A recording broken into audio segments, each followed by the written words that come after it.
మనుషులకు అన్నింటికన్నా 6 పెద్ద శత్రువులున్నాయి. ఇక ఆ శత్రువులు ఇంకెక్కడో కాదు, మనుషుల లోపలే నివాసం ఉంటాయి.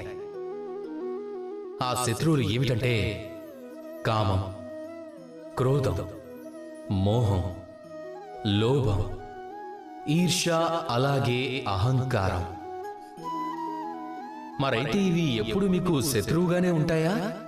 వీటిని మిత్రులుగా చేసుకునే అవకాశం లేదు అంటారా? ఆలోచించి చూడండి. ఇప్పుడు మనం కామం గురించి ఆలోచిద్దాం, అంటే ఇష్టపడ్డం గురించి. మనుషుల జీవితంలో కోరికలనేవి లేకపోతే అప్పుడు ఆనందాన్ని ఎప్పటికీ అనుభూతి చెందలేరు. ఇప్పుడు ఇదే కోరిక మనుషులకు స్నేహితులుగా మారిపోతుంది.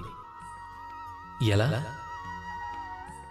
ఒకవేళ మనుషులు తమకి తాము మేము శ్రేష్టమైన వ్యక్తిగా మారాలి అని కోరుకుంటే దానికోసం కష్టపడతారు, ప్రయత్నిస్తారు. ఆ తర్వాత ముందు ముందు తను శ్రేష్టమైన వ్యక్తి అవుతాడు కోరిక కారణంగా. అంటే ఈ కోరిక తనకి బలం అయ్యింది. కానీ ఒకవేళ మనుషులు నేను శ్రేష్టమైన వ్యక్తిని అవ్వాలనుకుంటున్నాను అని కోరుకుని దానికోసం తను కష్టపడకుండా, ఎటువంటి ప్రయత్నం చేయకుండా అధర్మ మార్గంలో నడుస్తూ వెళ్తూ ఉంటే గనక అప్పుడు ఇదే కోరిక తనకు శత్రువుగా మారిపోతుంది. ఒకవేళ ఈ కోరికను మీరు స్నేహితుడిగా చేసుకోవాలనుకుంటే అప్పుడు మీరు మీ మనసుపై దృష్టి పెట్టాల్సి ఉంటుంది. అలాగే మీ ఆలోచనని నియంత్రణలో ఉంచుకోవడం నేర్చుకోవాల్సి ఉంటుంది.